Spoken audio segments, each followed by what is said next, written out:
I'm sitting in beautiful Bamfield on the Hawaiian territories, and I am so pleased that they're able to share this amazing property and land with us. I'd also like to acknowledge that there are other folks that are calling from different territories, and we thank the nations for sharing that as well. And I'd like to say hello and welcome to everybody as well on this. It's a little bit overcast here in Bamfield tonight, but in other areas, Karen, it looks pretty sunny out the back there, unless that's, yeah, it looks pretty sunny there. So welcome and thank you for making an effort to show up on this beautiful night. So I would like to go to item number 2 and have approval of the agenda as amended at the start of the meeting. It's Bob Schmidt and seconded by John Mass. Any objections, comments? All in favor? And that motion passes. Thank you. Declarations. Item number 3, I doubt that there's any conflict of interest. If there are, just raise your hand. Seeing none, we'll carry on to item number 4, the minutes from the Bamfield Area Services Committee meeting held on March 5th, 2025. The motion is that the minutes of the Bamfield Area Service Committee meeting held on March 5th, 2025 be adopted. And if I could have someone make that a motion, please. John Mass and seconded by Maura Coots. All in favor? And that passes. Item number 5, petitions, delegations, and presentations. And we're going to start off with Carrie and Eddie. I'll turn it over to you. Thanks, Bob. So for those who haven't met me before, my name's Karen Freely. I'm just here with Eddie today, and we just wanted to provide you, like Jenny said, a good news story as far as response to an emergency incident that happened in the Bamfield area on May the 24th. So just to take you back to that time, there was a significant emergency leak in the Bamfield water system that required a repair and resulted in an interruption in the water distribution of all services. And so this prompted us to open an emergency operations center in response, and also in support of this incident. Hawaiian First Nations also received their own task number through EMCR, so they could help us respond to this incident. And they opened up an EOC, had a reception center so that folks could come and fill up their water containers, and provided an area to go and use of their washrooms if needed. Crews were implemented to work on the repair of the system and the restore the water. We had ACRD staff come into our EOC here in Port Alberni and respond under the task number. And it was very effective to be able to work from here in Port Alberni with Hawaiian First Nations, as well as the Bamfield Volunteer Emergency Team. It was great to have the local knowledge and boots on the ground in community, combined with our ability to do communications and whatnot from here in Port Alberni. So staff liaised with volunteers, and they were on standby to be able to provide any additional support as needed. Approximately 2 o'clock in the afternoon, a boil water advisory was issued. And later that day, the repairs were completed. And on Monday at 9 a.m., the boil water advisory was rescinded. We did put out 3 voyant alert messages, just communicating with the public on the updates as we moved along through this incident, and provided information on our social media channels. So this, as far as emergency response is concerned, this does feel like a good news story. We worked in collaboration with Sean at Hawaiian First Nations. It was a positive, quick connection to work collaboratively to build a joint EOC. It was effective. and staff were able to come in person. And sometimes I've wondered whether how effective an EOC in Port Alberni would be for the Bamfield area, but it really did work out well. And so I feel like having the volunteers in community, working with Huayet First Nations, and working with the response staff really was effective. So I'm grateful to all the support we've received. And we were grateful to be up and running again as of Monday as far as being able to take and lift the advisory. So thank you to Eddie and his crew, and Bob. Thank you to you and the rest of the volunteers for being readily available to this response. Happy to answer any questions that you may have regarding this incident. Thanks, Karen.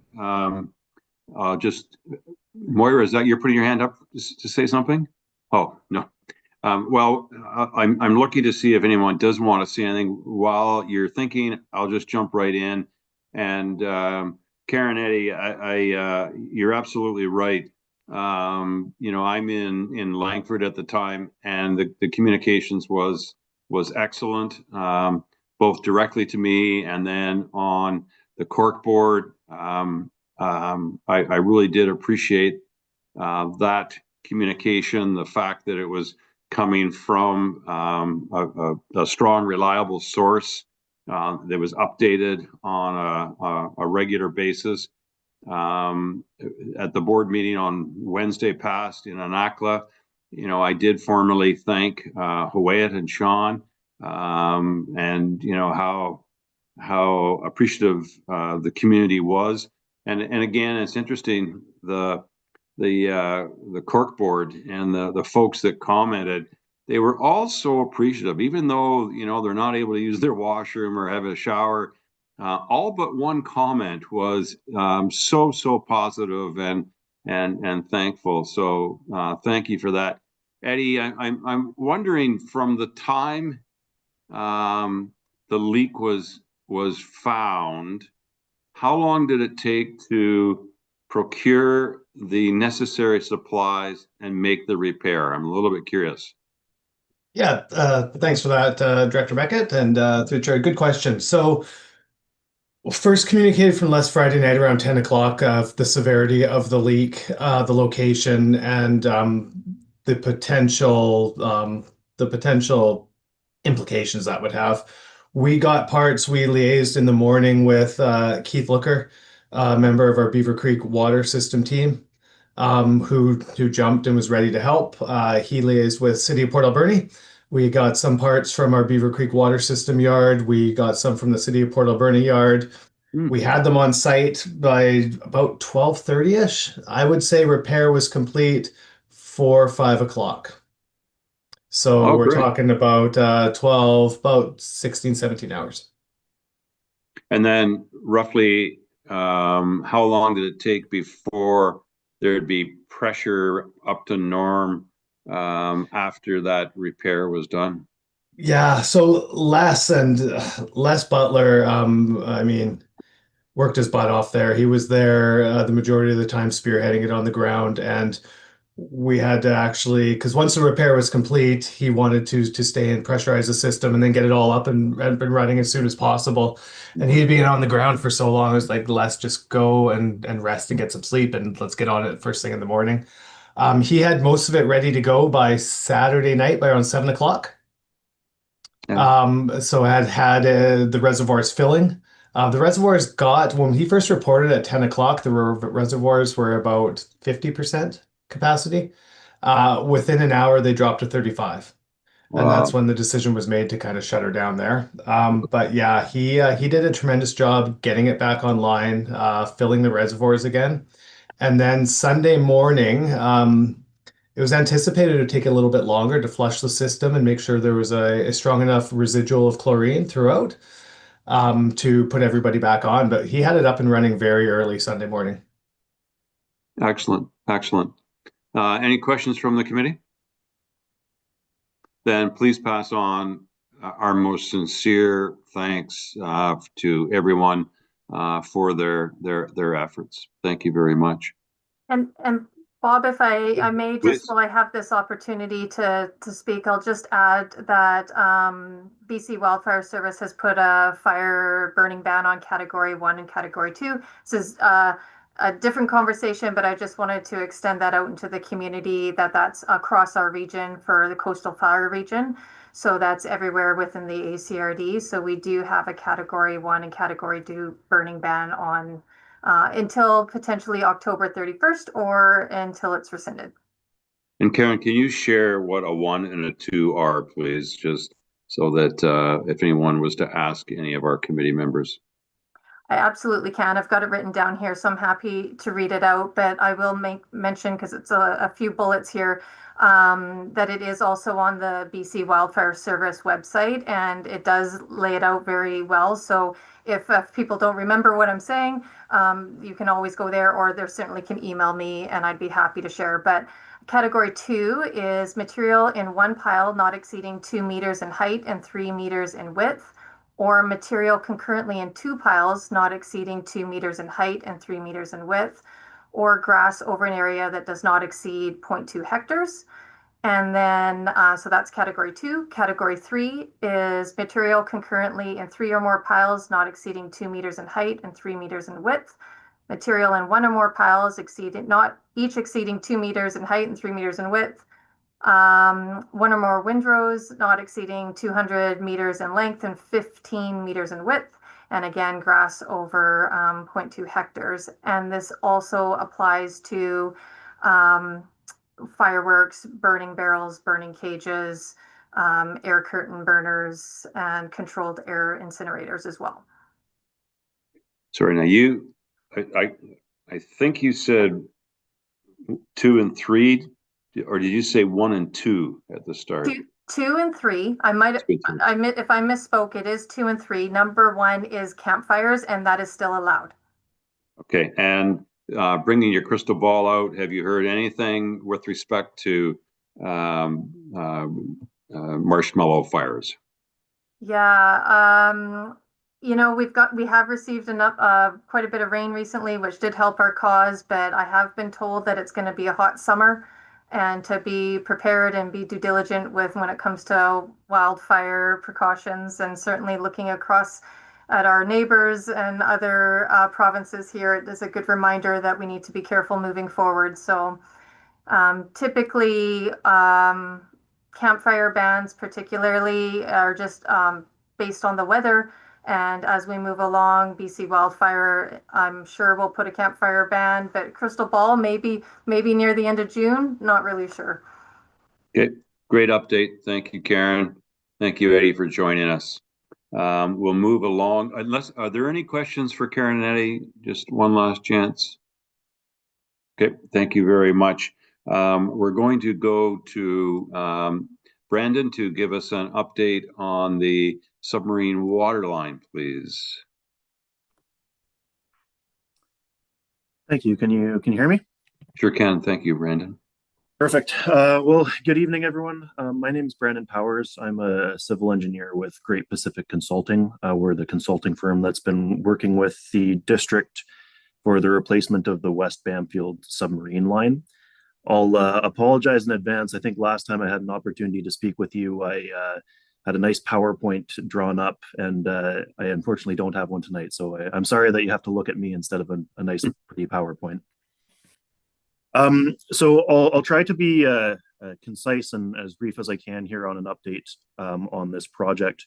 The board may recall that this project was undertaken in a little bit of a unique tendering and procurement manner, wherein a contractor was brought on board at a 50% design stage, and the contract was broken into a Part A and a Part B.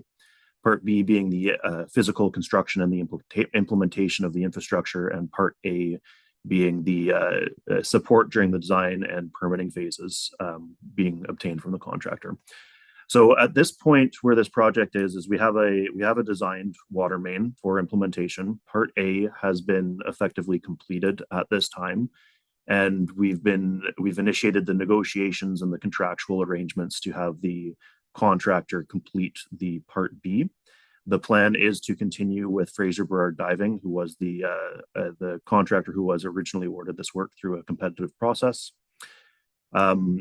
We are, during the design process, it was determined to replace the fulsome of this line, not just the underwater portion, but also the portions on land going up the two sides of Bamfield Inlet, which are comprised of this particular plastic high-density polyethylene line, which has demonstrated a propensity for leakage at the joints, which we've seen repeated leaks at these joints, causing numerous required repairs and boil water advisory.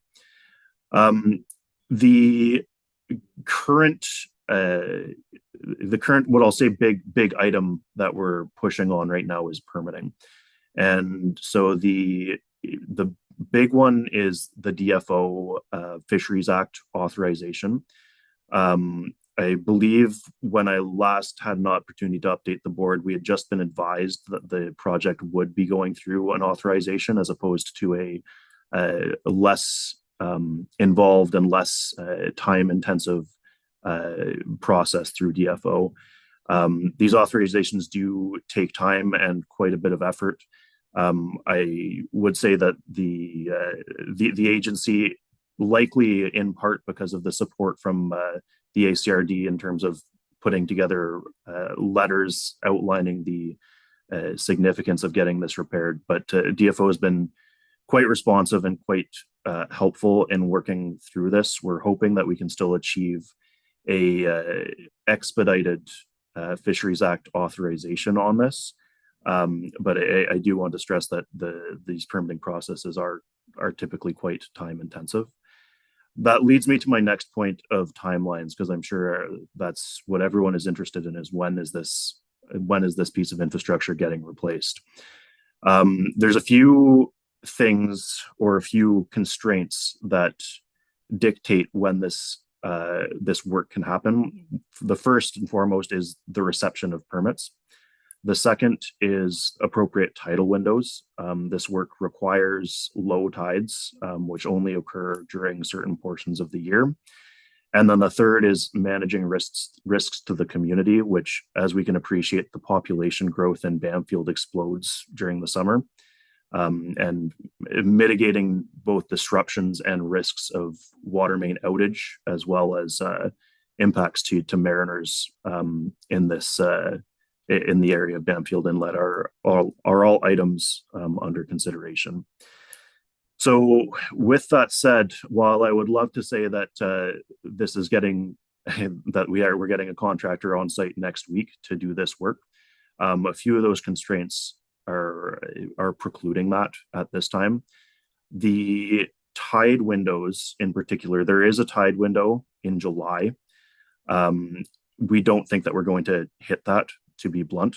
The balance of having the permits in hand and managing the risks of an outage when Bamfield is at its peak summer population has led us to believe that likely the opportunity to replace this infrastructure is likely going to be early October, when the next appropriate tidal windows are being hit. And that, of course, allowing further reception of permits within that time it does provide for some more confidence that permits will be in hand to facilitate the work. The other kind of update, which I'll provide as well, is in accordance with the Fisheries Act authorization. There is compensation, habitat compensation, which is required to be completed to facilitate the permitting under this project. We have identified an area for compensation near Burt's Island, further into the inlet.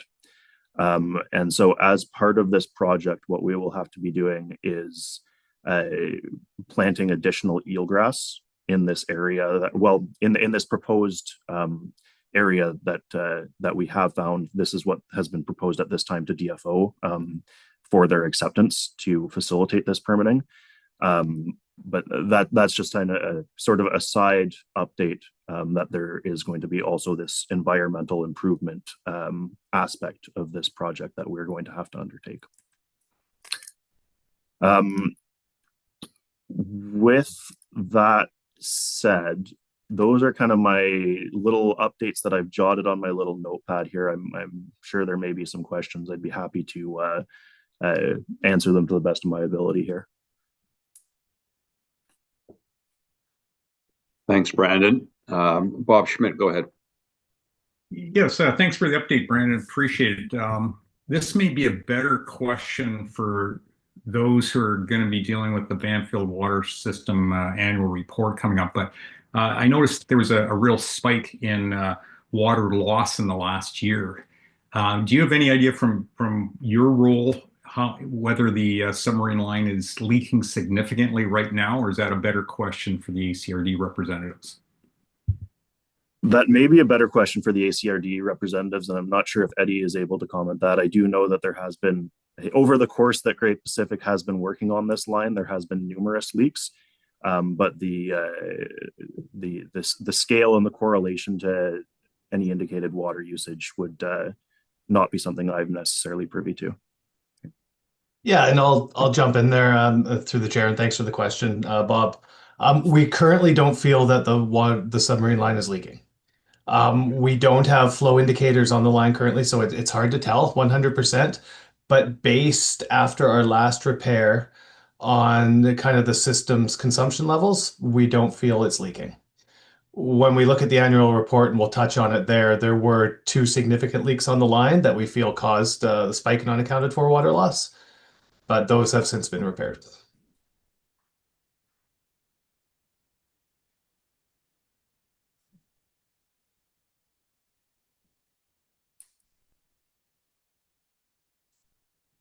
You're muted, Bob.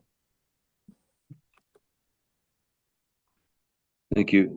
Sorry, Brandon, with respect to the scheduling, subject to permits, tide window, and there was a third thing that I missed.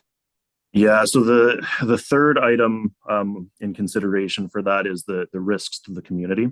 And Eddie and I in particular have had a few conversations on this, because we really were hopeful that that we could get this done as soon as possible, but the required shutdown to the water line when Bamfield is at its peak population, as well as the fact that this infrastructure has demonstrated itself to be rather weak at this time and susceptible to additional leakage. There is a non-zero concern that when this project is moving forward, that there could potentially be damage to the existing line when the new one is being installed. And so that's certainly a consideration. And then also disruptions to mariners in the area, as well as residents on either side of the crossing. Okay, thank you for clarifying that. Eddie, you have your hand up. Did you want to jump in there? Yeah, I just wanted to jump in as well. Like when we looked at when we were looking at the permit, when we likely get the DFO permit back, and one of the construction title window in July, looking at our consumption levels in 2024 in July, like last year compared to 2023, even we used almost 1,700 more cubic meters. So it was very significant increase in July, and we expect that to likely even be higher this year. So we really didn't want to have those shutdowns for at least one day during that time period. So Eddie, you don't have to do it right now, but I would like to know what the percentage increase, because 1,700 more cubic meters doesn't really, I can't get my head wrapped around that, but if you can do a percentage for me, I'd appreciate that. Oh, I can't do a percentage off the top of my head. I'll tell you, last year in July, we consumed 10,230 cubic meters of water. Mm-hmm. In 2023, it was 8,510. So 20% higher, approximately. Okay. And getting back, Brandon, again, clarification. Do we have all the permits now on the desk? We're not waiting for anything else. No, that's not correct. So for clarification, the DFO permit is one of the critical items that we need to resolve in order to make this work proceed. There is a health authority permit as well, which we're less concerned on the timeline and the call it the holdup associated with that. The health authority permits are typically significantly less intensive and effort required than DFO authorizations. So again, as I said to Karen with respect to her crystal ball, now I'm going to get you to talk about your crystal ball. When are we going to have all the permits done? And the reason I'm putting on a political hat, which I very seldom ever do, because, you know, politics has nothing to do with the outcome per se. But if we lose water this summer, and, you know, the community is pissed, and I go, well, one of the delays was the permits. You know, I'm going to have to raise that with, you know, DFO and all the rest of it. And I don't want to do that, but I'm saying I will if I had to, because holy cow, we've been at this for a long time. And I know that staff are working their tail off. You've done a great job, but forget all that negativity. When will the permits be done? Mm-hmm. So putting on a crystal ball, of course, there's never any guarantees on a crystal ball. For the target October date, I think we have high confidence that permits will be in hand for that. Beyond that, I would speculate that mid-summer, the DFO and health authority permits would be in. The latest on the DFO, we received a set of comments last night on that we're working to resolve. We're hoping to have a response into that this week. And then we're hoping from a technical perspective that their concerns will be resolved, but there's of course a time lag associated with review and issuance. And on the DFO perspective as well, there is a consultation, a First Nations consultation aspect as well that they've been doing on their side as well. With that said, I will. Okay. I'll make a statement as well, because we have, in discussions in particular with DFO, we've raised the concern, if these guys lose water, that it needs, we can't be a holdup on leading to catastrophic failure, right? And we have been told that if there is a loss of water to a catastrophic loss of water to the community, then they're on board in principle with getting repairs done immediately, effectively. Okay, so one last question, I think, is that if we didn't have the permits and we were zeroing on the October window, what happens if we miss the October window? Yeah, so within the fall, there is a set of additional appropriate tide windows. So there is another one in November, as well as in December. So while I do not foresee further delays that would push us beyond October, there are additional work windows in the months following.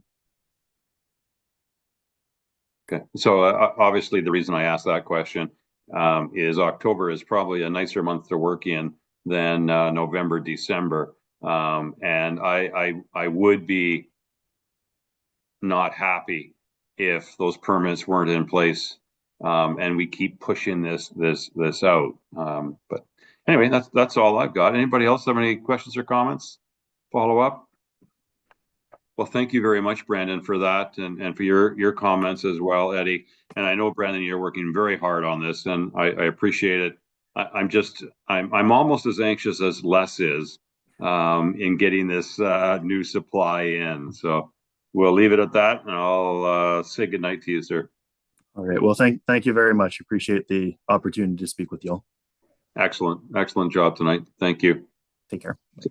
So now we'll go back and Nikki, thank you for your patience in allowing us to move forward with that. And I'll just turn it over to you. Unless Mike is going to jump in to introduce Nikki, or Mike, did you want to just kick this off perhaps and then introduce Nikki? And I'll do that. Everybody, I think I know everybody, but it's Mike. I'm Mike, General Manager of Planning and Development at the Regional District.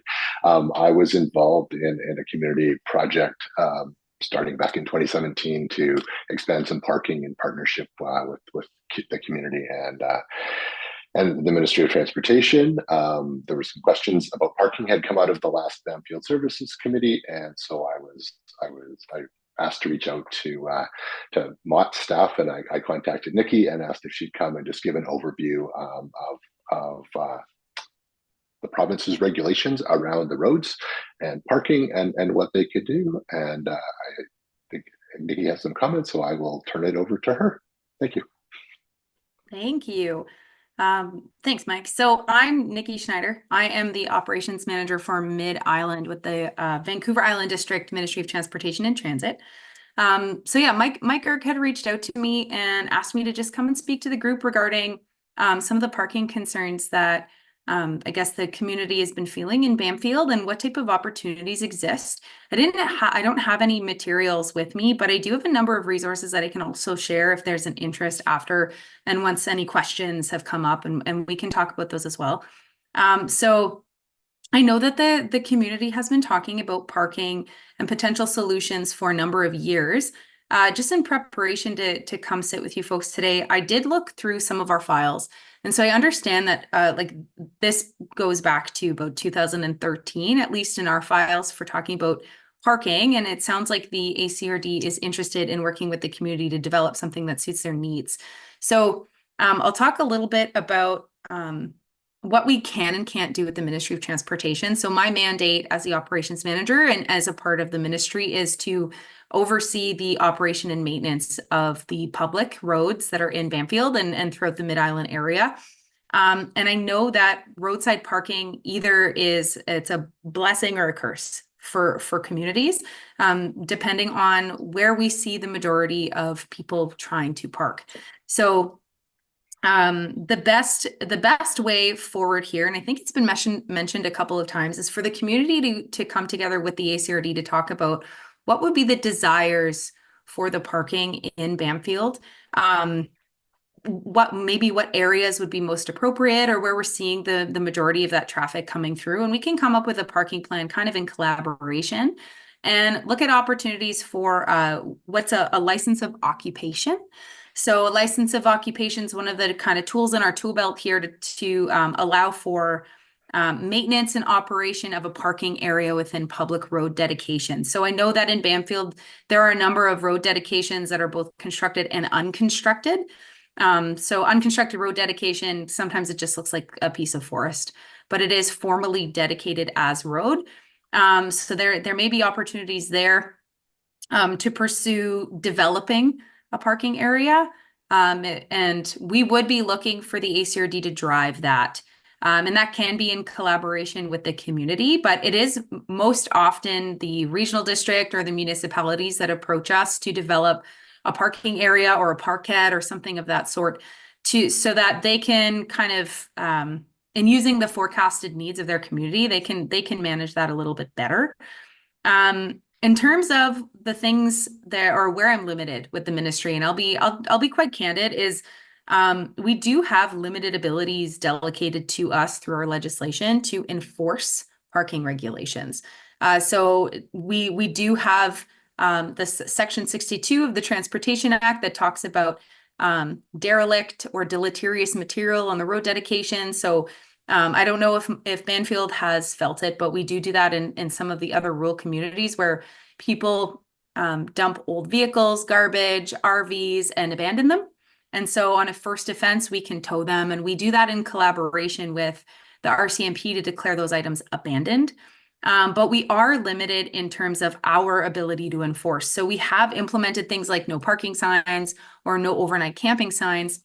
And then we rely on enforcement agencies to help us enforce that. So that's where we're looking for the support of the RCMP, or otherwise some to help us deal with those and like violations of those signs.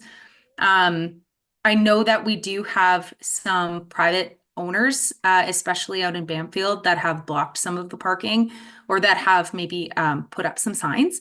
And so that's come up for me as well. And I understand that that can be kind of confusing, because it does, in some cases, it looks like perhaps the Ministry of Transportation is restricting parking, or restricting use of the road dedication, but we haven't put any signs officially. The Ministry of Transportation hasn't placed any signs officially in Bamfield. And honestly, it's by design, because we're hoping to work with the ACRD to determine what their needs are. So maybe I'll leave it there, because I think this is probably appropriate for some questions, because it sounded, based on Mike and I's conversation, that there is interest in pursuing something, and you guys are looking for support in how to do that. Thank you. I'll turn it over to the committee for questions, comments.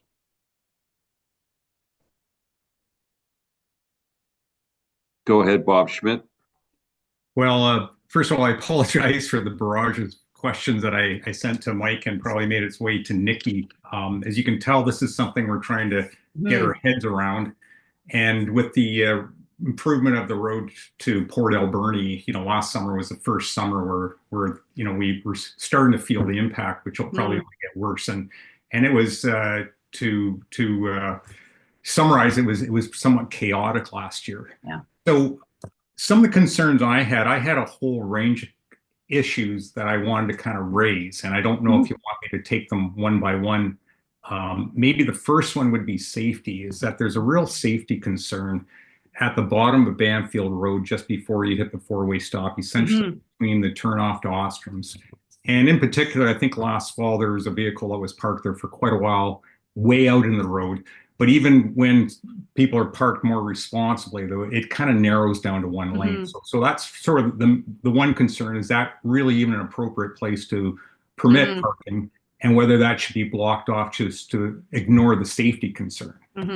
And especially, once we get into bad weather, or you have people hauling boats up and down that road, it's a real hazard. It's just a matter of time until we have a major accident there. So that's sort of my number one concern. I don't know if you want an opportunity to respond to that one. Yeah, sure. I know we've talked, especially my road manager, she's had conversations with the locals as well as the MLA about parking there.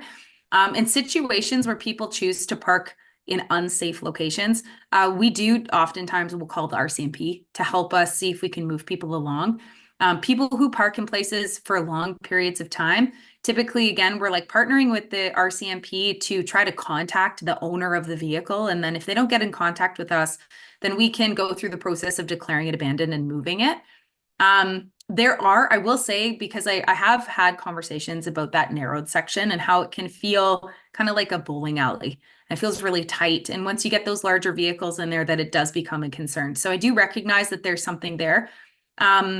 We can, if the community has an interest and it's supported by the ACRD, to it would essentially be a signing for no parking, but we could strategically place those signs to basically make it really uncomfortable to park there. So you would be in the way of traffic, but I will say that comes with a heavy disclaimer that if the RCMP isn't interested or present in helping enforce that no parking, then it can be a challenge, because people tend to, old habits die hard. So people will continue to park there if that's somewhere that they really insist on parking on. So we do need that enforcement help to really push that point. But we can also look at other means. So I'm thinking, if there's an area in town, and it's something we can pursue even at the local staff level, an area that would be most appropriate for a parking area, public parking, then we can also look at restricting parking through no parking signs, but then putting directional signage towards something that's more appropriate, because perhaps it's just simply visitors not understanding the community that they're visiting and just parking where they believe it's convenient to them. Yeah, I just was wondering, would it be possible to put any kind of a barrier there? Or I understand at one time there might have been Mhm. rocks put on there, and I think somebody complained, so the rocks were removed You just so took them people away. can't park there. You know, that Yeah. would be, you know, beneficial. People, if Yeah. that wasn't even an option for people to park in that area, We could look into it. Yeah, we could look into a type of physical barrier. It does become a little bit challenging when we're talking about leaving. We still need to leave enough space so if there is an emergency that someone can pull off and safely exit their vehicle and then come back around. But I can definitely take that away and look at other types of barrier. You're right, there were rocks and we did take them away because they were big obstacles. And so the challenge is if an accident occurred and someone were to hit a rock, that presents a different risk, right? A safety hazard.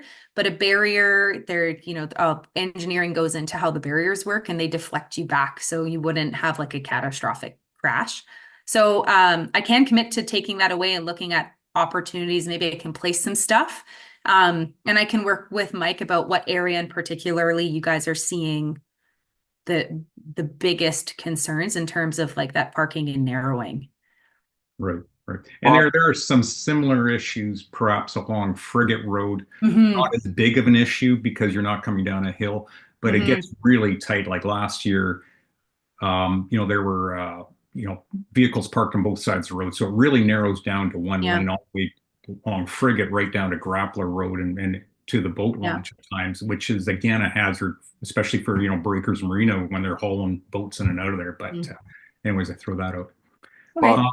Bob, I just want to jump in before we move off of that because I think that I'm looking for some tangible stuff that we can do. I mean, it's great we're talking about doing some planning stuff with the ACRD and the community, but I'm looking as Bob Schmidt said, we're about to see this happen in the next couple of weeks, and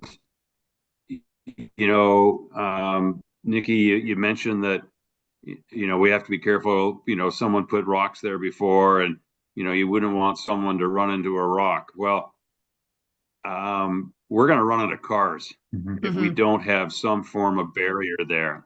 That's my thought because and there isn't enough room to pull off to the side of the road adequately because of the ditches that are there. So I really do think, and John Mass, well, you can just look at the picture and you can tell that he's been here for 120 years. So I'd like to get John's perspective on that corner, but at the very least, I would like to see something done before the end of June, so that we can avoid that and demonstrate to the community that we have the wherewithal and the common sense to start to deal with some of these problem spots. So sorry, Bob, to jump in. Could I just ask John's perspective on that corner, John, and what we need to do? Okay, you asked, Bob. So yes, Bob's right. I was here long before there were any vehicles in Bamfield. And the corner needs to have no vehicles parked there. There's no question. The road is too narrow. Is this Frigate and Grappler you're talking about, or a different? No, I'm talking about at the bottom of Bamfield Road when you come to the far top. Okay. That's a relatively steep hill. We have a lot of trailers and boat trailers, like boat trailers, holiday trailers coming down there. As Bob pointed out, Bob Schmidt pointed out, when vehicles are parked on both sides of the road, there is a not even generous single lane down the middle. And some people are afraid to pull right over to the edge of the road. Consequently, even a pedestrian is at peril if one vehicle is coming down the road. And it is only a matter of time until a truck gets out of control with a trailer behind it, and there is a big crowd there at the bottom. There's no question. No one should be parking in that last block before the four-way stop. There's no question. The other two directions, it's not so bad. First off, there isn't a big hill. Most people will pull to the edge of the road and get their wheels off the pavement. And there's room for that in many places, although it's not comfortable for some drivers. But then it is still an extremely narrow 2 lanes. And if people are afraid, or they've got a boat trailer that they don't get off the road and they leave it out, then it does narrow down to 1 lane. And that's not so dangerous because of not having a steep hill, but it is really dangerous. And you know, we went through this a long time ago. Mike and ECRD helped very much. Jessica was out and helped, and we came up with a really good plan for parking. We established some of the parking. We covered in some of the culverts. MOT donated some culverts and some no-go barriers, and we got on with it. And we got those first ones done on the west side of Bamfield Road. So at the 4-way stop, if you turn left, you get into town. And we got that done. And that was really good. And that made a lot more organized parking. Our intention was to carry on down Frigate Road, put in more parking. It was surveyed, GPS marks were there, ACRD helped do a layout for planning. It was all great. We had intended to put in a parking meter system so that we could collect the money and collect the taxes back, because we were using our tax dollars to fund it. Then we found out we were ignorant, and we realized that there was no way for us to collect the money. Then we also had the fellow on the corner develop parking. He forced the contractor somehow to not developing parking the way we had it laid out. And he in turn he is renting space. We can't for parking. We can't charge for parking, but he's charging for parking on MOT property. So it is a bit of a difficulty, and we wanted to carry on all the way down Frigate Road. We even looked going up the undeveloped part of Frigate Road. That it's a kind of a steep hill, but there's plenty of room for parking there, and there's no residences or any commercial structures there. That would be good. But when we realized that we were never going to be able to recoup this tax dollars, we stopped. That and the combination of the fight with the fellow on the corner. So there are 6 active pay parking areas in Bamfield. There is one that was supposed to be pay parking. It was part of a condition on a temporary use permit, but they never did activate it, and we never pursued it. Getting people in the pay parking means that we have to be able to enforce the parking on the streets. And we have no way of doing that. And, you know, it's great. We don't have RCMP in Bamfield. Okay. And so we wouldn't even consider having RCMP drive out here from Port Alberni to put a ticket on some person's car. That's not even logical, right? So we need some way to put a boot on or something like that. We had a local person who had a tow truck here. He even offered to put all the parking signs up, infrastructure in place to set out parking areas. He was going to pay for everything, and he's got an enclosed lot with cameras, and had a parking or a tow truck here, and he offered to do it all so that we could solve part of the problem. And of course, we told him we can't collect the money and we can't enforce it. So the tow truck away, and that was the end of that. So many of these pay parking areas are not full. Not even close to full. So there is plenty of pay parking, but as long as people insist on parking within a block of the dock, it's a problem. And 2 blocks from the dock, 3 blocks from the dock, there's almost no problem. There's plenty of streets up Nuthatch and different things, but it would mean walking 5 minutes to the dock. And there's a big paid parking lot at the top of the hill when the person put it in. Save Paradise. They even contracted with the local taxi operator to shuttle people back and forth.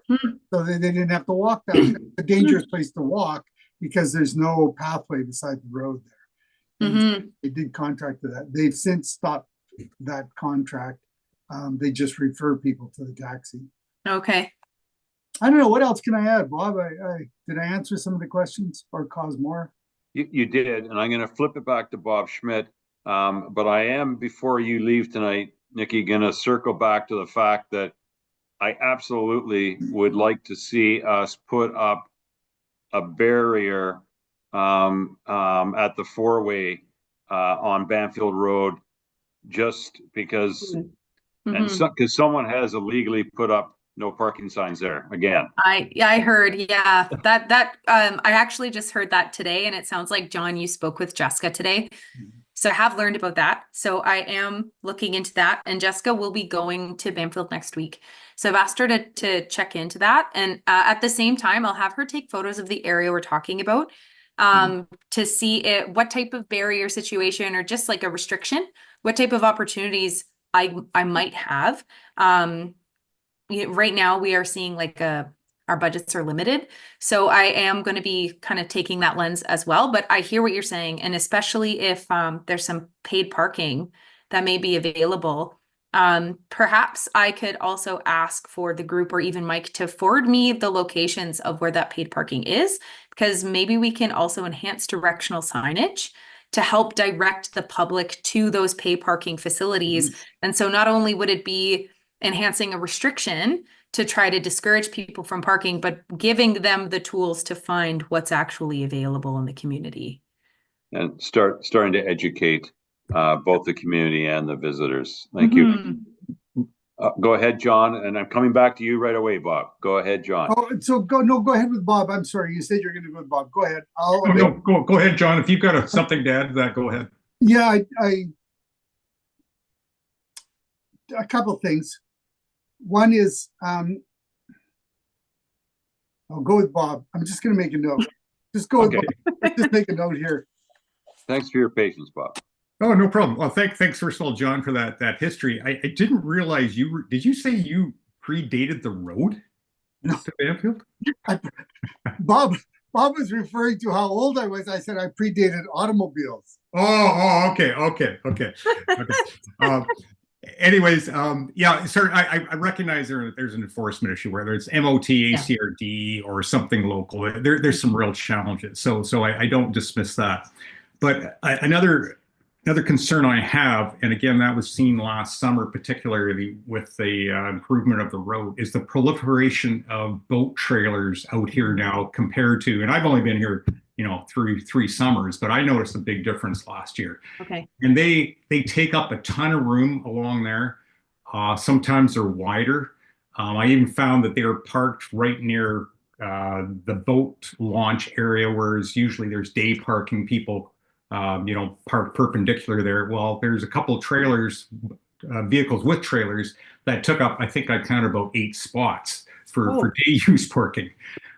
So that's becoming a real problem. And we do have trailer parking. There's that trailer parking lot right near the boat launch. I think it actually probably does fill up during the summer, but that is available. But, same as what everyone's been saying, if people can find free parking, they will take that. A lot of people will take that over paid parking. But a possible solution, which again has an enforcement issue, but I wonder if there should be any sort of a ban and having appropriate signage saying there's no trailer parking along there. Because if you eliminate the trailers along there, then you have room for additional vehicles, and then you still got the enforcement, was it paid or unpaid or whatever, but at least you've got additional parking.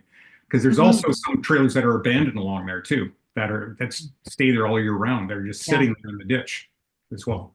Yeah, I think what would help me too is a visual of where you're seeing that problem with the trailer parking.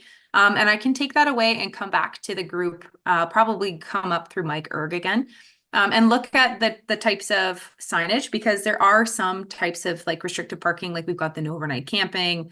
And then there are different types of no parking signage. So I don't want to commit to it now because I want to make sure that I know what type of sign it is, but there definitely is opportunity to enhance signage, which shows. And same thing with those caveats is that even if the sign goes up, sometimes driver behavior plays a really big part. So it might help, but without the enforcement, it just becomes challenging, just like you said before. So I think a visual would help me if there's even just like points on a map. So you could tell me where you're seeing the trailers parking that are taking up the available spots for vehicles. And then we can explore different types of signage to try to discourage the trailers taking up so many spots. Okay. I'm going to be away for a few days, but I don't have a problem taking some photos and sending them. Would be appropriate sent to Mike at the ACRD through you. Yeah, And, that would be fantastic, because then okay. we've got a point person so that things don't get lost. Okay, so I'll do that in the next week or so. Now, again, I don't want to monopolize the conversation, but I kind of moving to the next issue. How do we enhance parking? It sounds like, John, you were involved in a lot of these parking plans. I found it very interesting to see that Coors report showing possible areas for additional parking. Now, obviously, there's cost to that, and I have no idea what those costs are. I assume it wouldn't be MOT; it would probably have to come from the ACRD, which would come at the Bamfield taxpayer. So there's a trade-off there in trying to provide more parking. But just where is there a source of funding, or would that have to be tax-based on Bamfielders in order to develop more public parking? It really depends. And so not understanding where all your funding comes from, that might be best for, Mike or his team to answer to, but there may be opportunities for the ministry to come and collaborate. I can't say with confidence that there will be financial contributions, but there may be opportunities for us to look at ways that we can contribute. So whether by materials or equipment time, much like what I think it was John who said that Jessica came with culverts, So there are opportunities. I think it would be in the community's best interest to maybe revive some of that planning work and see if the community still is entertaining those areas for parking. Just maybe for context, I have worked with other regional districts for smaller communities, unincorporated communities, who have pursued like I would say enhanced parking lot. So they've looked at 12 to 15 spaces of angled parking, which was just like a gravel parking area that had some bollards to delineate where your nose would come in, right? And that was a number of years ago, but it also wasn't very expensive. So depending on what you are looking for and what type of parking lot you're looking to develop, how big and where, there may be opportunities for collaboration. I won't be able to really commit to much now without more detail, but if you revived some of that work, identified the priorities and started to look into what it would take to develop those parking areas, then I could come to the table. I'd be happy to have like a seat at that table to contribute and talk about opportunities for me to come with, labor power, material power, or like how I could support you. But without that more detail, it's a little bit hard for me to comment in certainty. Obviously, if it could be a revenue source at some point in time, that would offset the costs in the long term and be good to be helpful. And I know it'd be just spitballing, but what generally does it cost to, per stall to put in gravel parking? Now, I know, based on terrain and that kind of thing, it sounds like John may have an answer for that.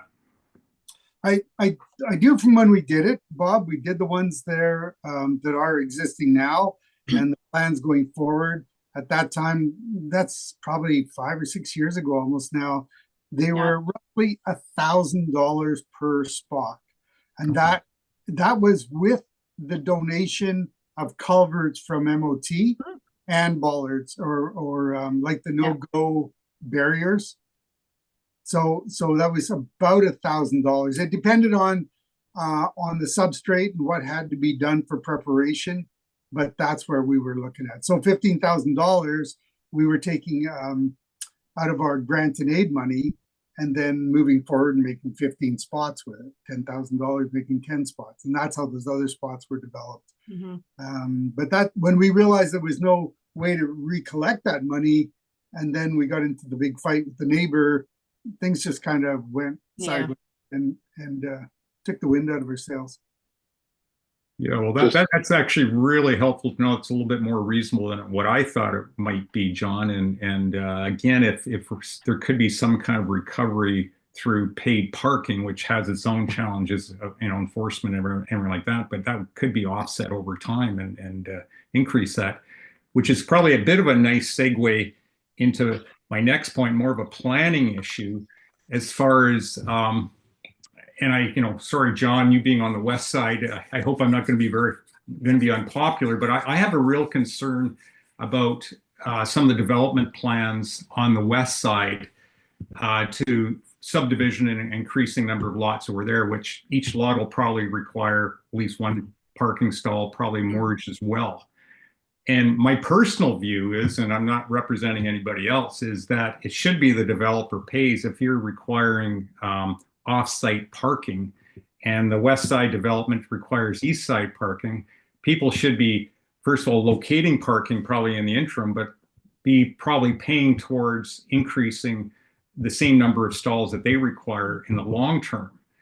And I from my limited research, which is dangerous on the internet, I didn't see anything about development cost charges permitting that.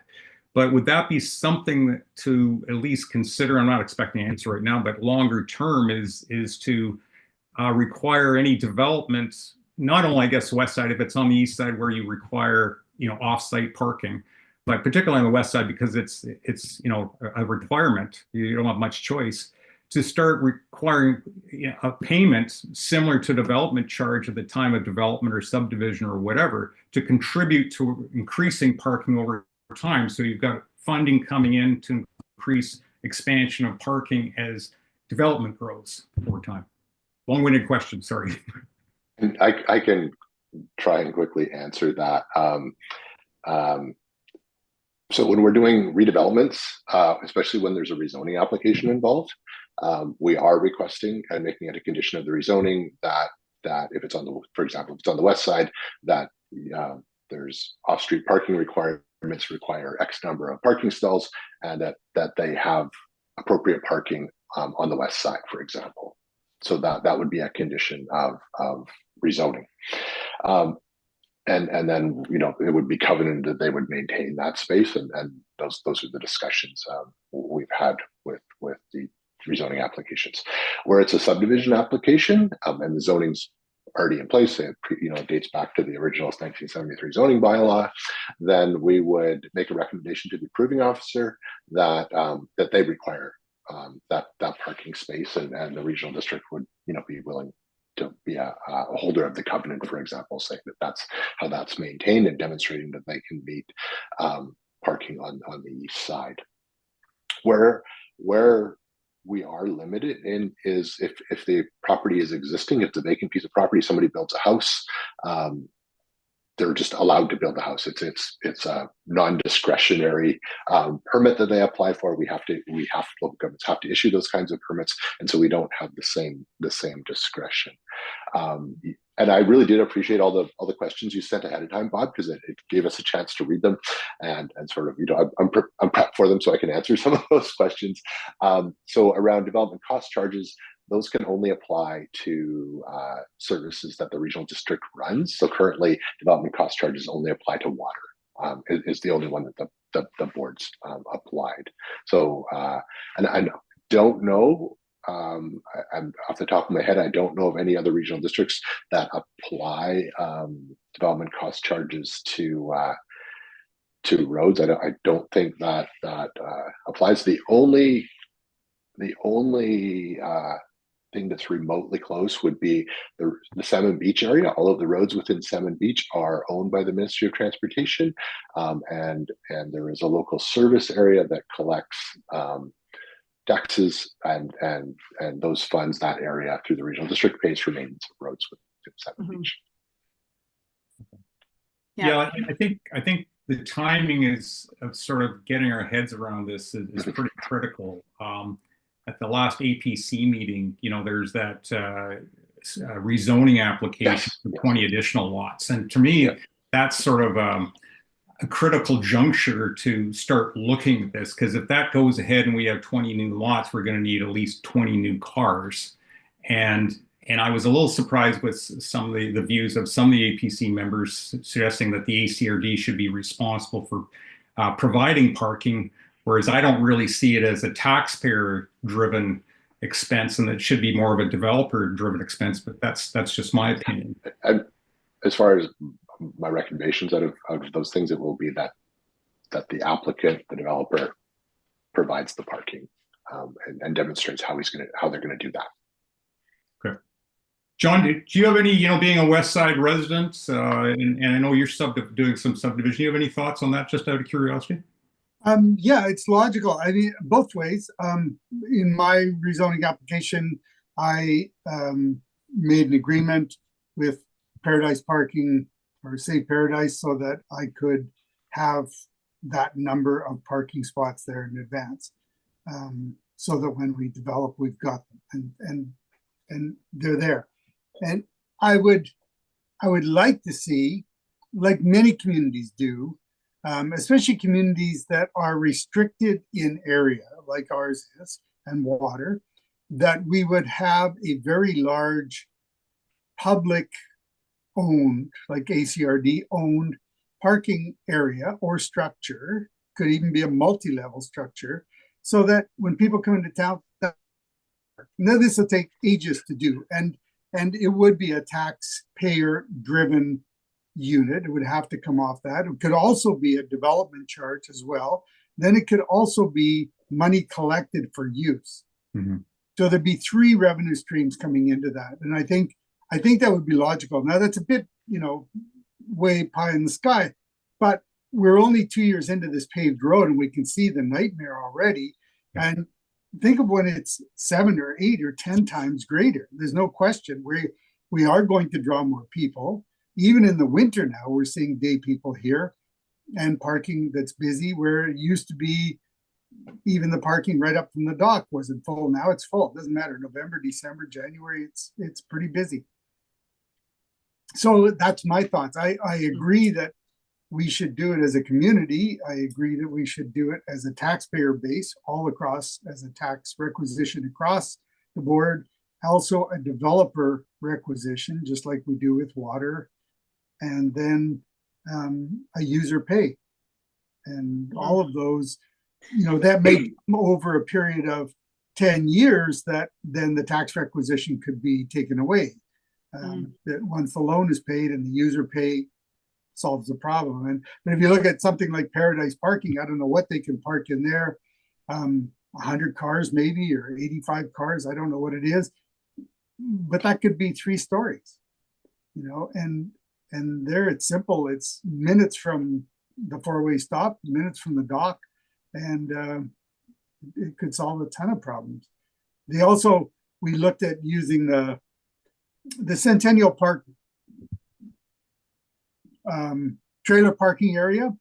We have a big chunk of land there, a lot of land, and that could be extracted on a multi-level parking area right up from the grappler dock. So we've got a lot of money there. When we were doing the parking project before, we looked into it.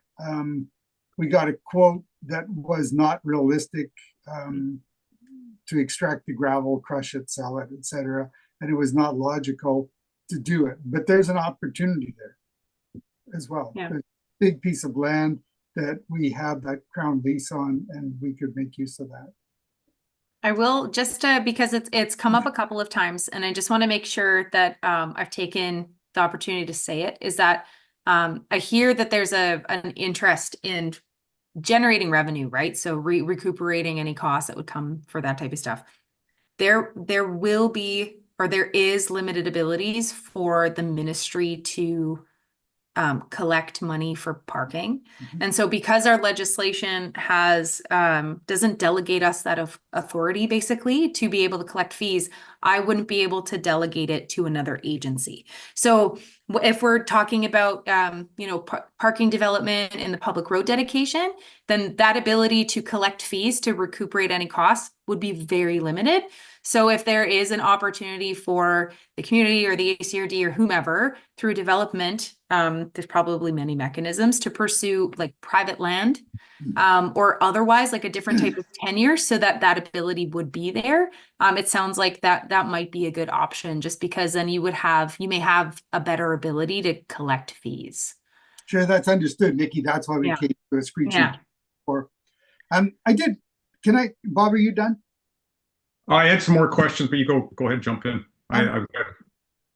So there was two things that I had come to mind, and you can grant a license of occupation, so a permit so that we could use a certain amount of road allowance for an agreed purpose, like a loading zone or what have you, and that could be done. And I wondered if there's a possibility that where we have now, if you come into the four-way stop and turn left, we've created a number of parking spots there, somewhere in the neighborhood of 30. Okay. If that area could be set under a license of occupation, and then that was posted reserved only for residents. Mm-hmm. And I realize a lot of people would just say, well, screw it, you can't enforce it, I'm going to park there anyway. But we couldn't collect money from the residents to park there, but we could collect money from the residents to have a large colored permit that goes on the dash that says resident. It's a blue this year. Okay, and that costs, I don't know, $200 or something. Almost everybody would do that almost immediately. And then it would be more of a courteous thing to not have local tourists park there or visitors park there. And something like a simple note in the form of a traffic ticket that those permit holders would have, and when somebody parks there that shouldn't be parked there, it goes under the windshield wiper, just say a polite note saying, you know, we reserve this for resident parking, please in the future park over here, in a map where it should be, something like that. So we wouldn't be collecting parking fees technically on MOT property. I understand we can't do that, but we would collect a local permit fee from residents and at least have some of those spots for West Side residents. A lot of West Side residents already pay for off-street parking. They have for ages. They just want that. They want to come home at 11 o'clock at night and have a place to park. So they already do that. So there's no solution without spending some money here. Yeah. And we understand that we can't collect money and enforce the parking normally on the MOT property. But in this area, if we had a license of occupation and it was well posted with ACRD, nice professional signs, most people would respect it. And I think most community members would be happy to donate some money every year to their new colored permit card. So that's an option or a thought. The other thing, we were talking about barriers. We still have on hand some pieces of culvert that were donated by Jessica in the beginning. Okay. In the beginning, we still have a few of those pieces of culvert. And then we also have some of the no-go barriers. They're the old style divider barriers, concrete. Okay. We still have, I think, about 14 of those on hand. Okay. And so they could be used around the four-way stop area if you so desired. They're here. Okay. It could be moved over there quite easily. We did put in delineators. Jessica came and had them put in right on the very corners at the four-way stop, the plastic delineator. Some people park right on top of them, just bend them over. Some are plastic, some are metal, but you know, they at least they're respected by most city people.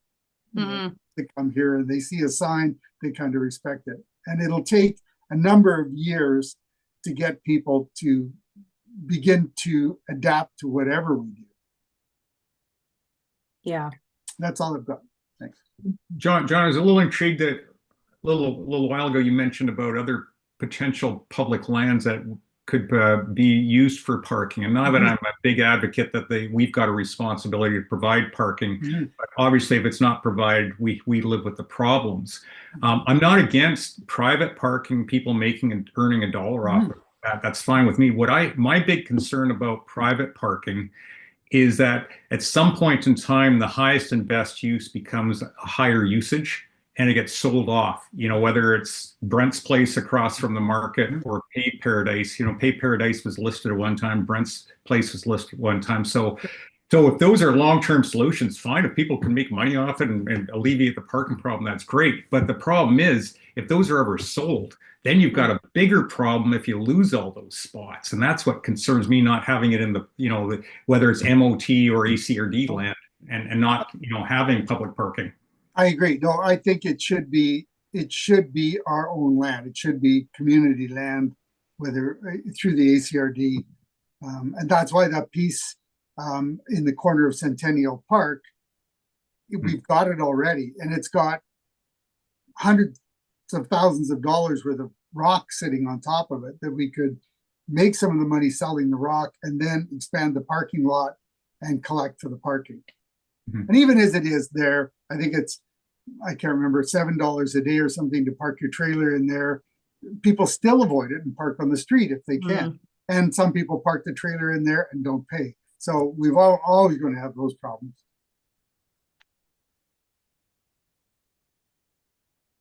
Yeah, I think that's all I've got for now. So you can take a breath. Yeah, Thanks everyone for those comments.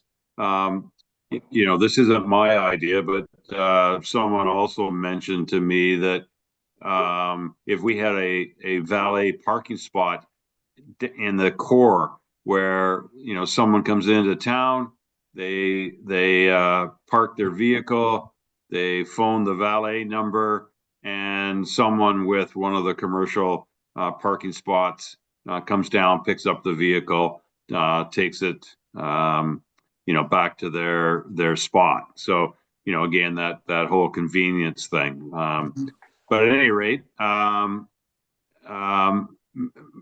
anything else to add or any other questions? I think what I'm hearing is, and what my recommendation would be, is that we take the photographs, we identify the problem spots. Like I'm talking, the tangible next steps that we can put into play right away. Sit down with Mike and come back to you, Nikki, with here's where we think we need barriers. Here's where we would like to have no parking signs. Here's where we would use some of those other, directional signs for paid parking opportunities. So that's kind of what I'm thinking. And then, I know that Mike is working on the Bamfield Development Plan, OCP, and a lot of the whole parking issues would be part and parcel of those bigger discussions and more longer term. So I'm just looking at the screen. Is that a reasonable expectation that we can move fairly quickly on that, Mike? Committee, let's see if we can't get something cleaned up on that four-way before the summer, and also talk about the signage as well for this summer. Yeah, certainly. If somebody's able to get some pictures and send me the addresses or the paid parking spaces, then I'll get them off to Nikki, and certainly need to do this before the end of June.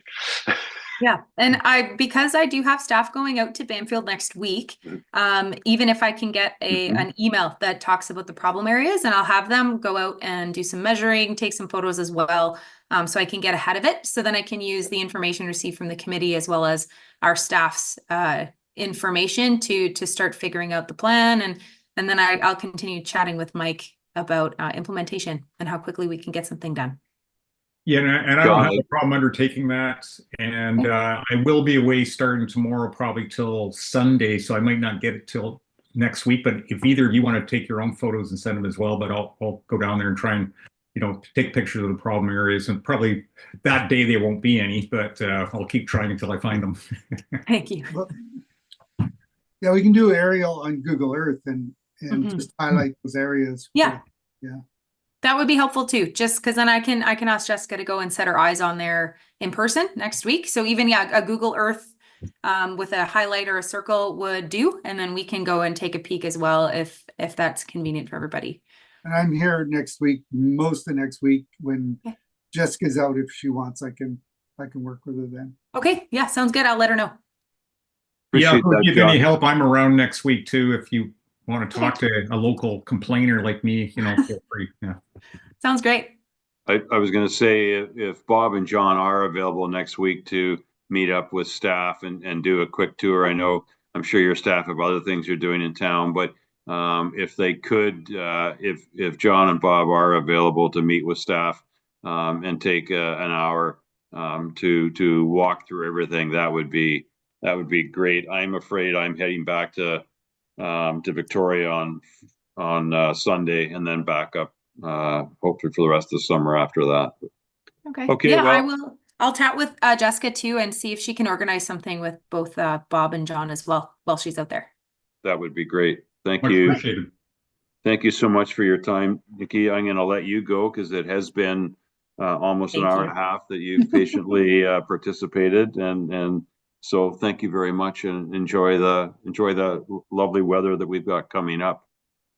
And so item number 7, request for decisions. I think we've made the decisions. Yeah. Has Heather, has that been captured, or do I need to repeat? What we've talked about in our plan of action. No, I've captured everything. I knew you had. That's fantastic. Thank you very much. So let's move on to item number 8A, and after all that, we'll turn it over to Mike to give us some additional Bamfield parking update, maps, verbal update, et cetera, et cetera. Sure, and I just thought, given the parking discussion, it would be important to bring this here. John, thanks for the overview. I think you know more about what happened on the ground certainly than I did. I can just give a really quick summary, and there's a couple of points based on the discussion we had. I just wanted to highlight. So again, this goes back to Coors Engineering. Really helped. Basically did us the ACRD a favor, helped us out for a nominal fee to put the parking drawings together that the Ministry of Transportation required back in 2017. John, you did provide the overview of the parking that was put in. There were a number of phases that was, which is why I attached the drawings. And I think any future expansion of parking along the Ministry road right away, I think that I expect those drawings would be what they need to do any more additions for parking.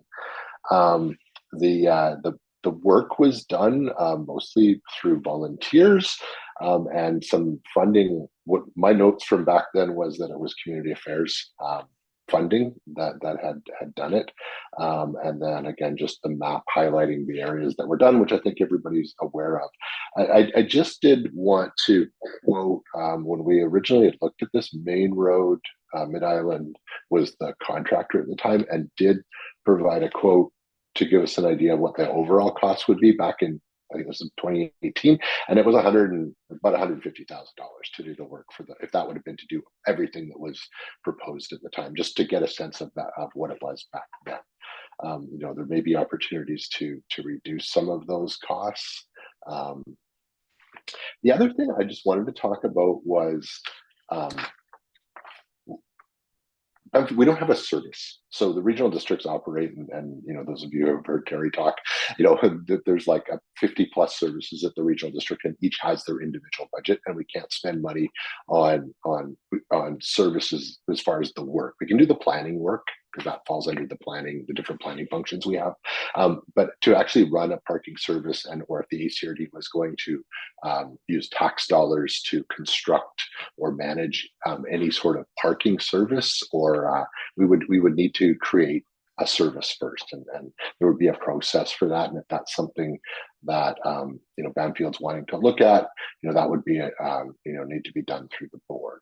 So that's one part. Now, as far as working with the Ministry of Transportation, getting signs put up, those kinds of things we can work with and help people that way. And the other thing I wanted to just talk about was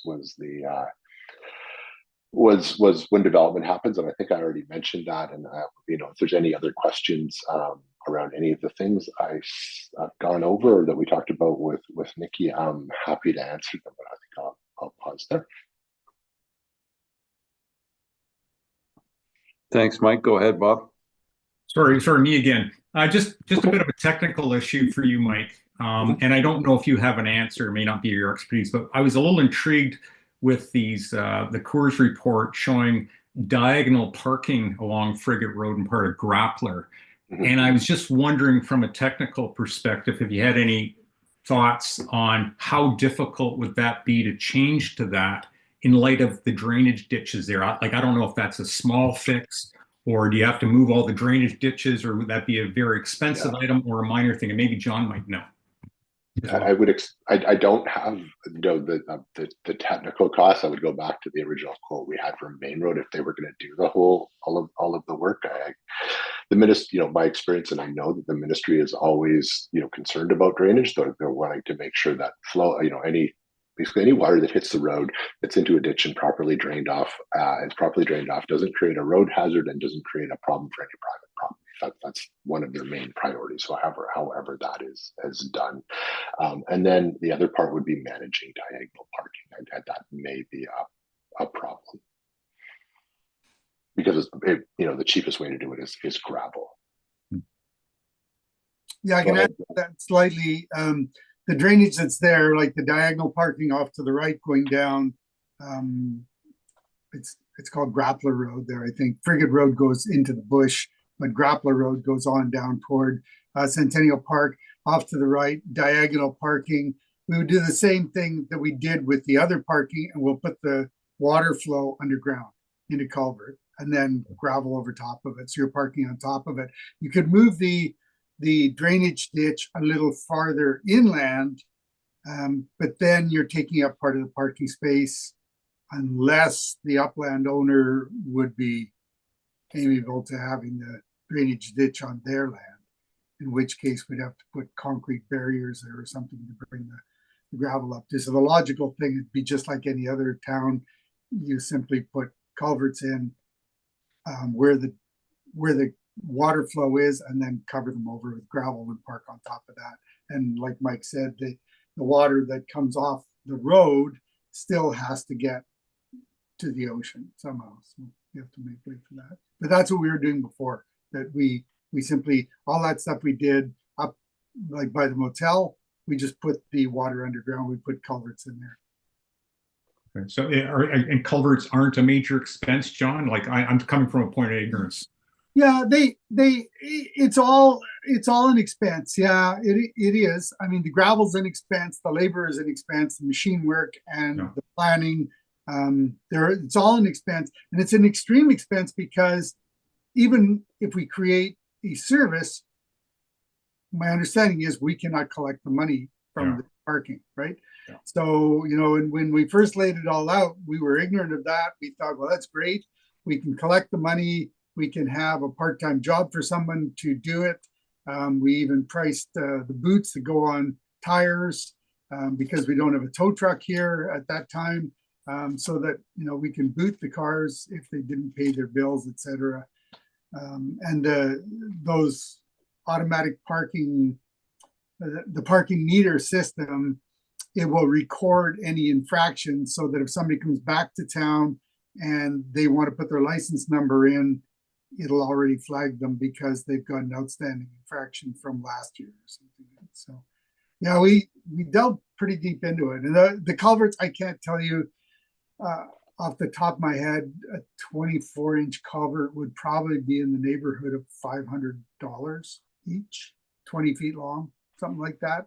But 20 feet, putting in 20 feet of gravel would be more than the price of the culvert.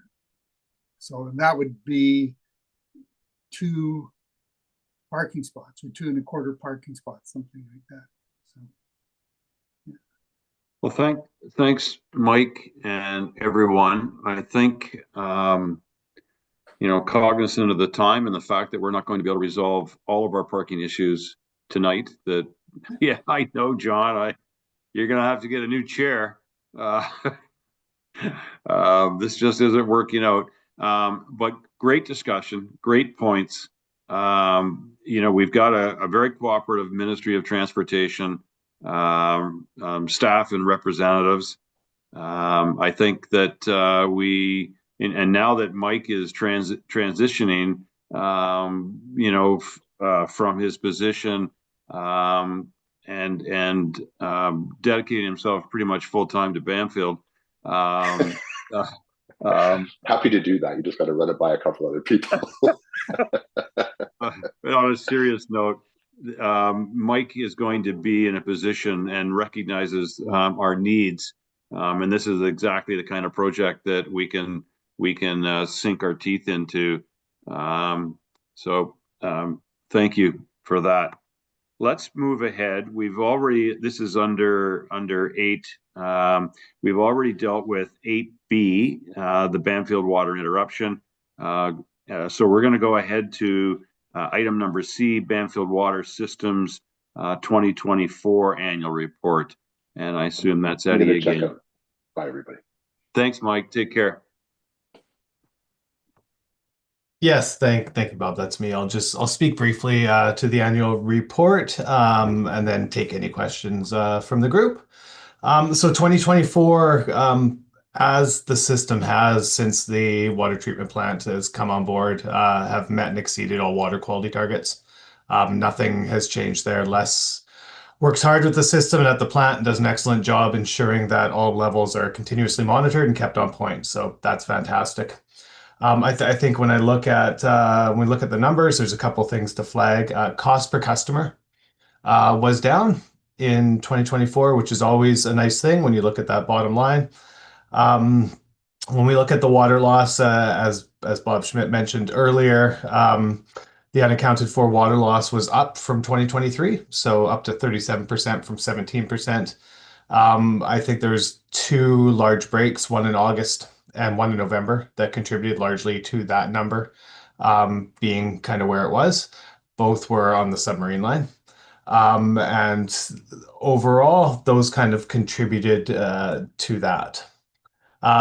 Something else, we flagged it earlier, but just looking at water consumption for the system in general.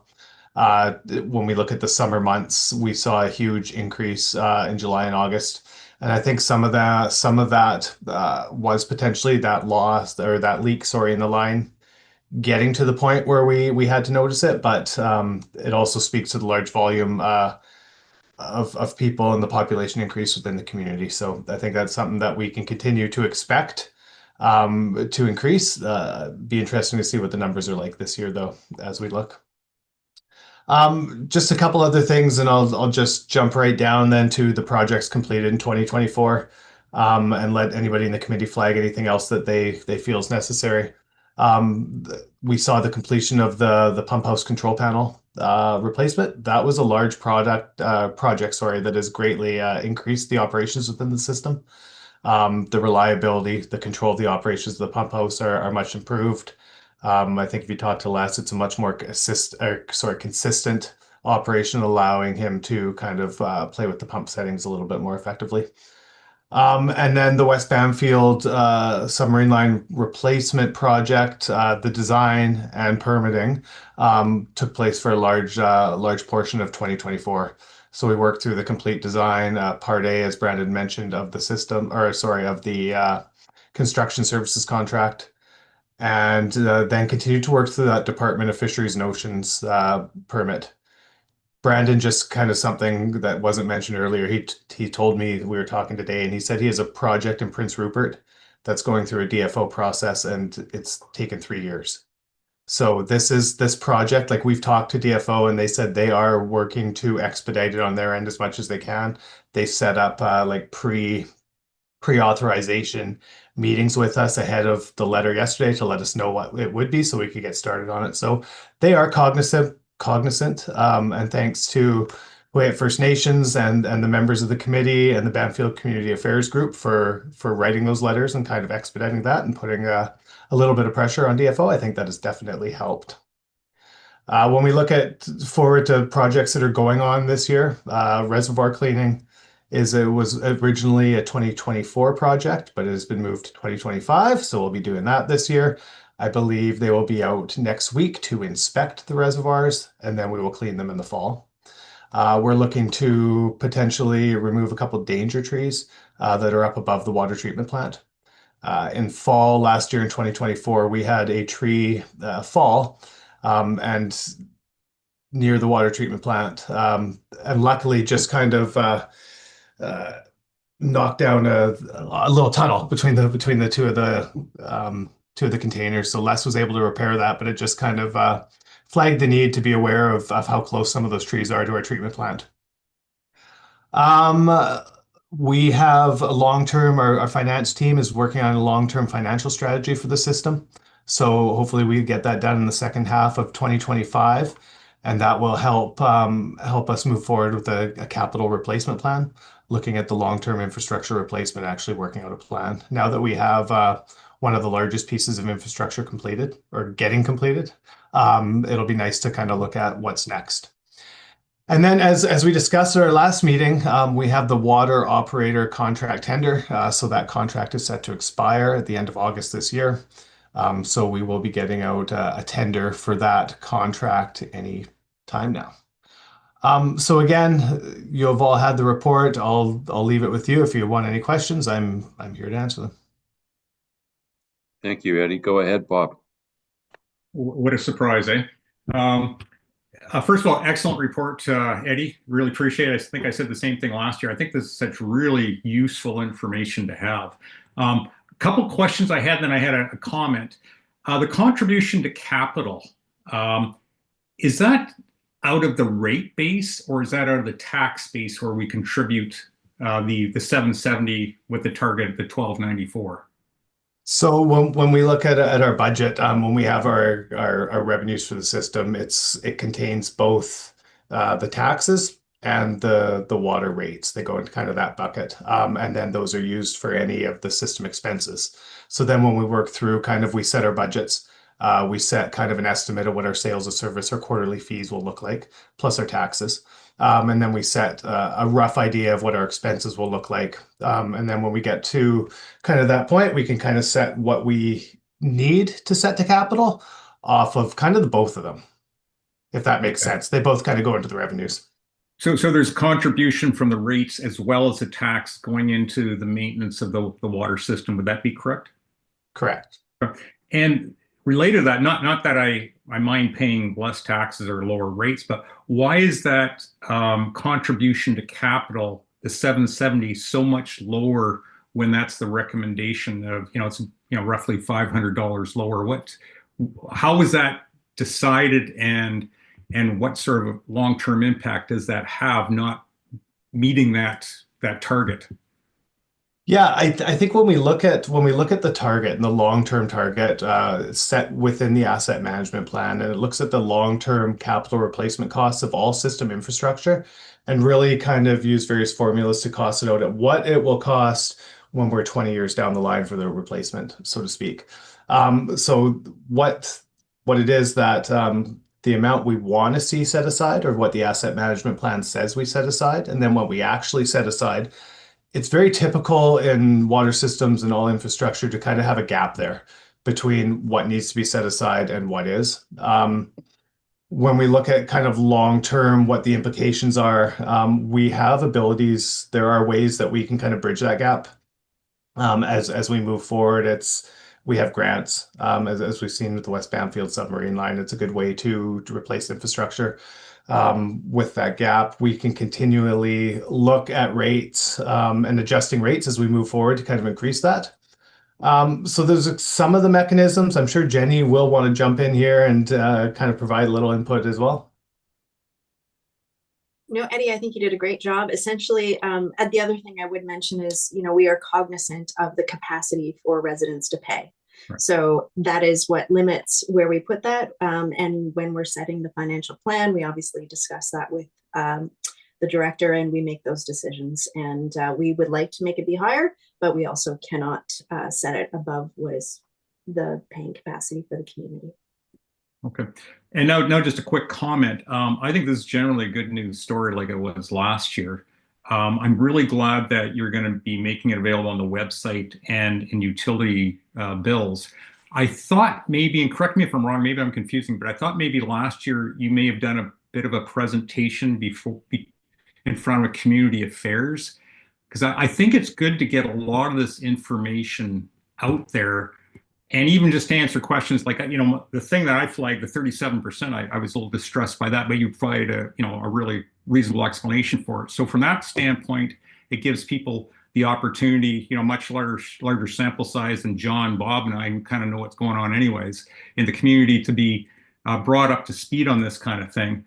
And just an opportunity to provide some feedback. And I think it's also good to see, for residents to see where their tax dollars go towards, such something as fundamental as a water system. Because I always hear, well, what do we pay taxes or we don't get anything from the ACRD? And I'm a fan of the ACRD, but it'd be good to get that information out into the general public. Yeah, no, I think that's a good point, Bob. I was actually thinking today about this presentation coming up, and I was like, yeah, did we? I don't think we took it to the community affairs last year, but I think we can. I don't think it's a bad idea to take it and do a presentation, and then again, let them see it, let them ask questions, and just get a better idea of where their tax dollars are going in relation to the water system. Okay, and it lets them know that everything's in good hands too. So I think that's positive as well. So. Thank you, Bob and John and Eddie. Go ahead, John. I see your finger coming up. If I could, to Eddie, and I know Eddie gets tired of hearing me say this, and so do all the other staff, but we should have somewhere on the horizon something in the plans for a west side reservoir. There was a fantastic job done recently when everything was shut down. Everybody worked like crazy. Everybody helped out, volunteers, the staff, everybody. There's no question, and that was great. But we were completely without water, a minor inconvenience. But recently, we had a house burn in Bamfield, and very fortunately, that house was on the waterfront, so we could use pumps and pump salt water to put that fire out. That same day, it was very windy in Bamfield. And that house could have got out of control had we not been able to jump on it so fast with salt water. It would have taken out a big chunk of the peninsula because the wind was blowing quite strong onshore. So I know I say this all the time, and I know you get tired of hearing me, but it should be somewhere on the horizon as we move forward in the infrastructure to reserve at least a high spot on the peninsula, so that somewhere down the road, we might have the opportunity to put a reservoir there. That's all I have. Great comment, John. And again, I like the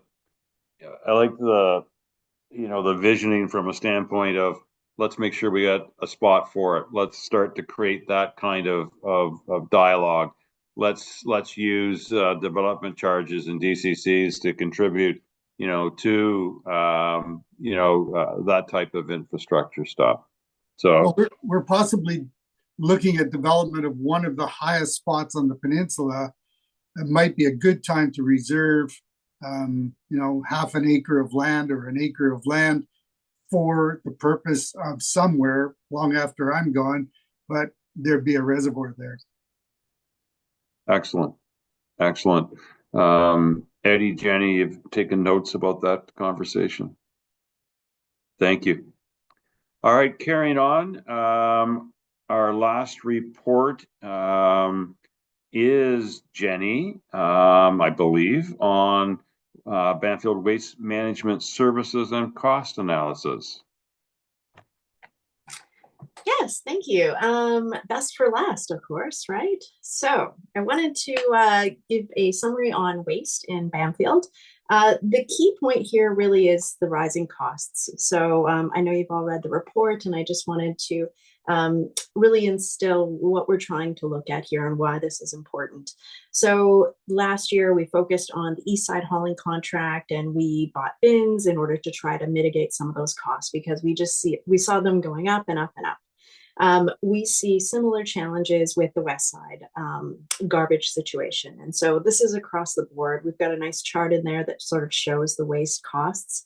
In 2022, our overall total cost was just over $100,000. And in 2024, we were at $178,000.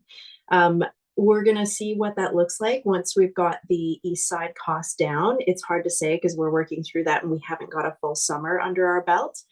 We do sub bill out, so we recover some of those costs, but they're just at cost recovery. So for the Bamfield Marine Science Center and all that stuff, we just sort of portion out those costs fairly for that waste hauling.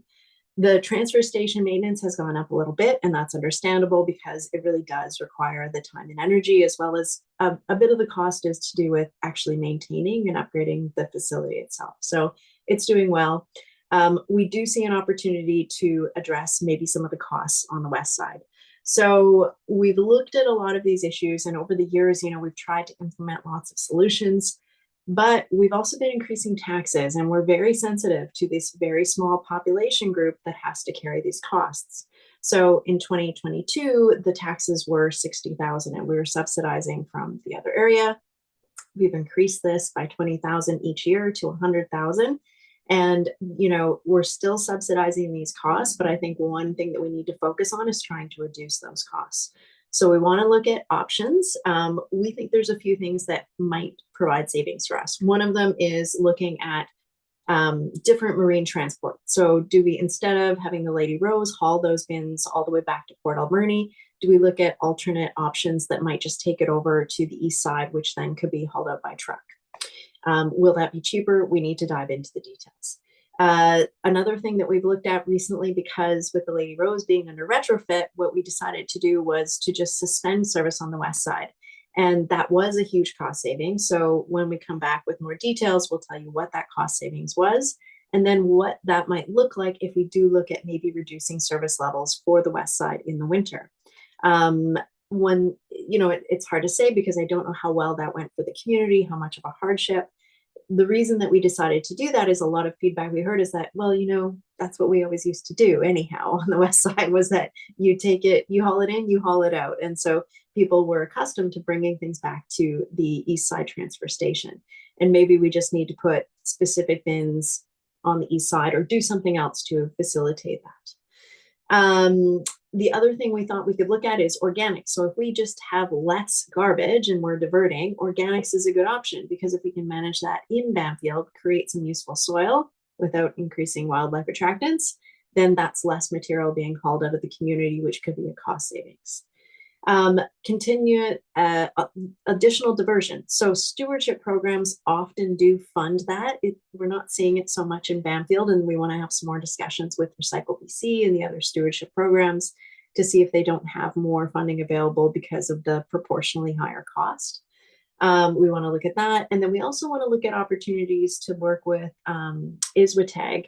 So we've seen some real successes in Opitsit and Tyastanis, where there's been funding to set up, depots and ongoing funding. And so we wanted to just, again, explore that avenue and see if there isn't more funding available, because our waste system is supporting both communities of Anakla as well as Bamfield. And so we've sort of brainstormed that long list of ideas that we are going to try and work on. And we wanted to start this conversation with you sooner than later, because we will be developing the financial plan in the fall and looking at that based on what the costs are. So we see these rising costs. We're definitely going to try to address them so that you don't see major tax increases. And that's my summary update. And I'm happy to answer any questions. Thanks, Jenny. Go ahead, John. First, Jenny, I'd like to say how much better the recycling center, the transfer station looks. It's being cared for, tidied up, and it looks so much better. And I'm sure this leads to keeping it better because people are less careless. But thank you so much. I wondered, since the road has been paved, have the transportation costs still continued to rise? So the answer is that when we issued it for RFP, we got a different company. So it's a local company. So the reason the costs have gone down is we also have the bins. So we weren't paying a bin rental fee along with the collection fee. And then it has nothing to do with the road per se, except that we did have a Port Alberni waste hauling company, it's Nicklin, give us a lower bid for the price for doing the service. All right, thanks. Go ahead, Bob. You're muted.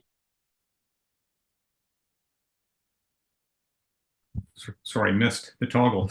I noticed that revenue is much below cost. Is the objective to break even, or is there any sort of a goal that the tax base provides a subsidy to the service, or what sort of, is there any rationale or objective with respect to that? That's a great question. So we have two services that are separate, the West Coast, which does have to fund itself. And so they're all in one waste shed, whereas the Alberni Valley and Bamfield is in one complete waste shed. Terry and I have talked a lot about this, and it really has to do with just the way the letters patent were transferred.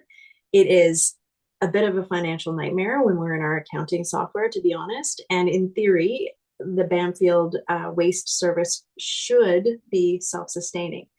However, I've worked in other regional districts, and it is very difficult to have remote small communities completely self-fund things like solid waste, especially when we want to see diversion and equality across the region. So I don't think I will be recommending from a staff perspective that we go to full cost recovery, but I think that there has to be, I think we have to demonstrate that Bamfield is being mindful of their waste, because that is one of the principles of waste, is that you want to pay for what you do, and we use those incentives to try to increase diversion and reduce generation.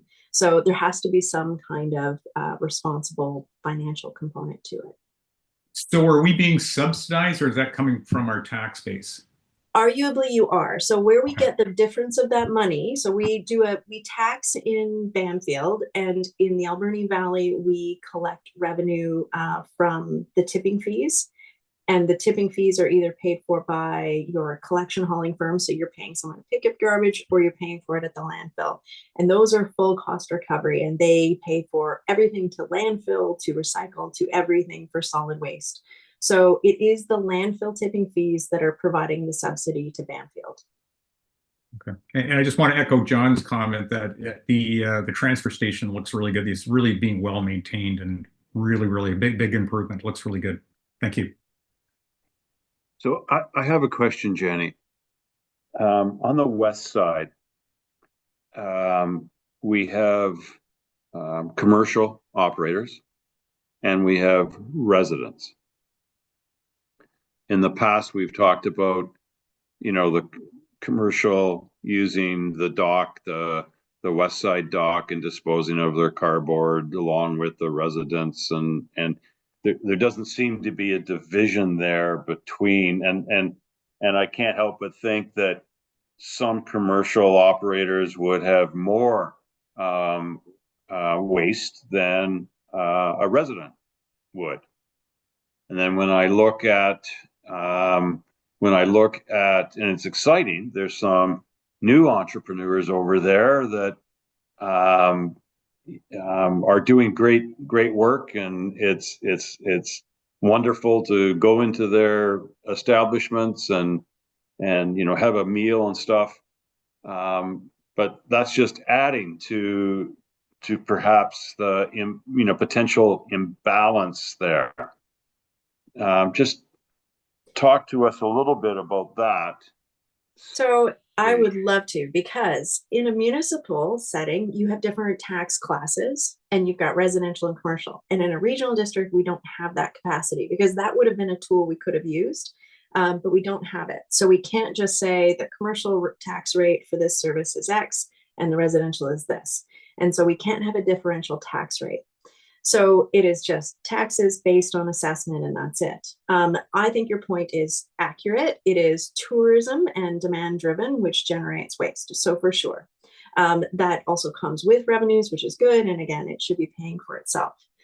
One of the ideas that I had that years ago, we had not years ago, but 5, 6, 7 years ago, we even did community engagement on the idea of doing curbside collection, as crazy as that sounds, in West Bamfield, because then you can charge a fee for bags, right? Because then it's volumetric. And so you can buy tags and you pay per garbage bag that you produce, and then it is a user-based system. So you pay for what you throw.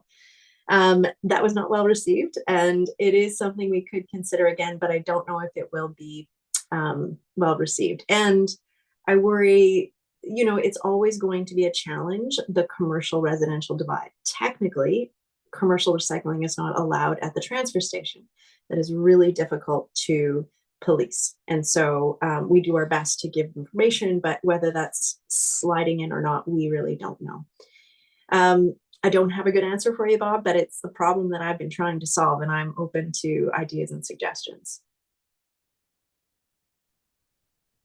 Yeah, I would echo Bob's comment. It's a little concerning that the residential may be subsidizing commercial. I think it should be full cost recovery, but you're right. The challenge is how do you implement that? But I was just going to ask you, John, because I was just, but no, seriously, but the business world on that side, and yeah. Well, I'm a firm believer in user pay as much as possible, and I believe that, especially with our growing tourism in the area, and for people that, especially people that are making money off public infrastructure like the docks and the roads, etc., should be collecting and paying a fee per night per person, structured in many different ways. I travel a lot all over the world. First off, most places you don't park in town, you park outside of town, you walk or catch the bus in. And secondly, at least your first week of nights, you pay $3 a person or something. Every town is different, but something, so that every commercial operator, many of the commercial operators we have here are people that show up in July.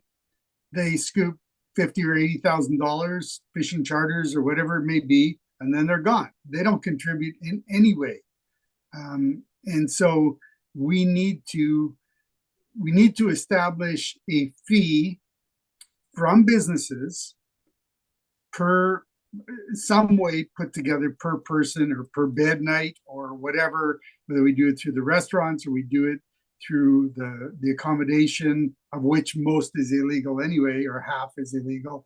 I don't know how to do it, but I'm a firm believer that it should be happening. And I know Kuwait are on board with that as well. And it's just ludicrous that we're not doing it. For all the people that are pouring out here, $3 a person per day, it's not even a cup of coffee. And so it's nothing. And people that travel, they're used to paying it. And this is the only place where you don't pay for parking or pay for anything else. So that's a thought that there could be money there. The restriction of commercial into that recycling center, I think we're kind of shooting ourselves in the foot. I think we need to figure out a way to get money from those people and have them help pay for it, because it's a good scenario that all the garbage goes through there instead of them having their own bin, whether it's on the east side or west side. It seems kind of silly to do that. It seems like they should be paying into the same as the residences are. And you see a residence go down and fill the bin half full in one day sometimes on the west dock because they're too lazy to take it across. And I definitely think that the Chamber of Commerce should be approached, because about probably 30% of the businesses in town are members of the Chamber of Commerce. There's no business license in Bamfield. So anybody can come here and run a business and not participate in any way, and drag in 3 holiday trailers and hook up to the same water meter and take all the money they want and leave. And it happens every summer. So we need to enforce, and better yet, get the businesses to enforce it, that they bring it on somehow, that they've got a user fee. Part of that user fee can go back to advertising to the Chamber of Commerce for marketing, etc. But it needs to come in to help pay for the infrastructure here. You know, a water taxi making $100,000 or $150,000 a year using a public dock, it's crazy. They don't even pay $10 a month to use it. You know, it's crazy in my opinion. So, what else did you want, Bob?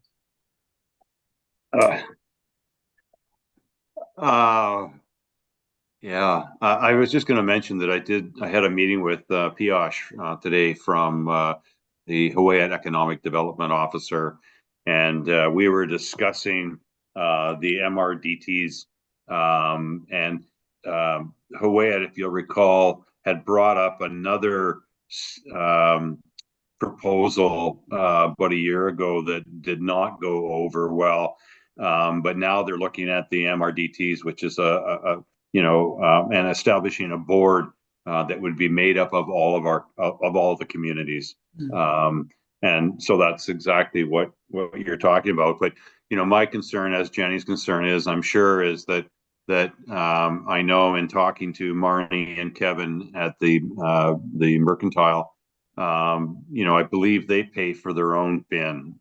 I think they have their own bin, but they're constantly cleaning up and tidying up the dock, which is not their responsibility, and it's only going to get worse. And again, I don't want to be perceived as picking on the new guys and gals in town that are doing great work commercially with some of the new development, but and that is wonderful. But if it's adding to an existing problem, both from a finance, taxpayers, and then from a wildlife rodent mess on the dock, we need to address this and yeah, get her done. And I think for the most part, like some of those new businesses that are open, they're established, they're here for the long term, they're participating in the community, etc. But a lot of them, they're not. I remember at a point where Ucluelet said, if you don't have a telephone and a landline and a street address, you can't have a business in Ucluelet. Hence, there were quite a number of storage lockers that got telephones installed in them, and that was their establishment. I know, but for things like the fishing charters, etc., they come here and do that, and outfitters, they'll come. The kayak group will come, park 10 cars, take all their kayaks, and go away for a week, and leave all the cars parked. And when they return from the broken group or wherever they are, they bring all their garbage with them and drop it in the bins, if we're lucky. So we need to extract some money from these people. I'm wondering, Jenny, if we don't start with an ask, where ACRD staff, come for a visit, especially if it's a newer establishment. We're so excited that you're here. This is great. One of the things that we're working on is waste. What are your plans? How are you dealing with this? We'd love to work with you on that. I know it might sound like pie in the sky, but if we don't have that conversation with them and say, look, this is going to be problematic, and we have this expertise, in-house expertise, and here's some things that we'd like you to consider. If I may, so I've heard two really good suggestions from John. I think that I don't know where to start with the business licensing ask or concept of that, but I think that maybe it's time for Bamfield to consider having business licenses. So that I think I would suggest to the committee that you consider passing a resolution to get the ball rolling on that and what that looks like. Because I'm sure there's a process to do that. I don't know if you need to do a service establishing or if that is just something that we have capacity to do or what that looks like. But the more I hear about that it's just so much more outside of solid waste, that I think it's worth kicking that forward. The second one, Bob, I can't believe I didn't think of this. So thank you for the suggestion. But yes, we can establish a bylaw for the area of Bamfield, and we can require that all businesses, commercial businesses, produce a waste management plan. We actually have this enforced because on the west, Tofino, Ucluelet, and Long Beach, when we did curbside collection, we do have commercial properties that fall within that service area. And so we wanted to make sure that they were also doing a 3-stream diversion program where we implemented the 3-stream. And so we found out we could regulate that. And then we've got the authority to just, okay, we send you a letter. It's in the bylaw. Please conform and tell us what you're doing. So I think, that's more voluntary for sure, because then they're going to tell you what they're doing, and then they, have to be accountable. And maybe they're a bit sheepish when they're like, well, we're just sneaking it in the residential bin. That's probably not a good plan that we would accept. So I really like that as well. And so I don't know if I necessarily need a resolution on that, just because I'm going to add it to our list of things that we can do. It'll take us some time. That's not a quick fix, but that's a good fix for the long run. So I really like those suggestions. Good. Anybody else? Just one quick comment, Bob. Yeah. We saw there's a couple conflicts with meetings tonight, and I had one myself. I found out that my BCEP meeting was supposed to be tonight as well, and it was luckily postponed for another week, and that's on me. So I don't blame anybody for that. But I think we've got to do a better job from participants and getting information, maybe to Heather or somebody, about when these other meeting times are. Because in Lisa Bai's case, she unfortunately had a tragedy in her family, but she was actually triple booked tonight. She would have had BCEP, this committee, and the BCSA going at the same night. So it's kind of a perfect storm. But I think we all have to be more cognizant of what our potential conflicts are, and maybe try and plug Heather in better to when all these other meetings are, so we don't have those conflicts if possible. Can I just jump in, Bob? Yeah, that's a good suggestion, Bob. I will reach out to the committee probably at the end of June and just look at our next meeting date, which is in August, and just make sure that there aren't any other conflicts for the same night and plan around that. Yeah, a lot of these committees actually don't meet in the summer, so that'll probably be a lot easier. But I'm not saying that's on you, Heather. That was like, I made the mistake of not realizing I had a potential conflict, and then here's Lisa probably would have had 3, and you wouldn't be connected to BCSA as well, the Bamfield Community Association. And we've had conflict with community affairs too when we've tried to plan around long weekends and stuff. So yeah. Okay, let me just go to my notes here. I know that we need to do a motion to receive. So the motion would be that the Bamfield Area Services Committee receives reports A through D. If I could have someone make that motion. John, seconded by Bob Schmidt. Sorry, Maria, I didn't see that till later, but thank you for that. All in favor to receive the reports? Carried.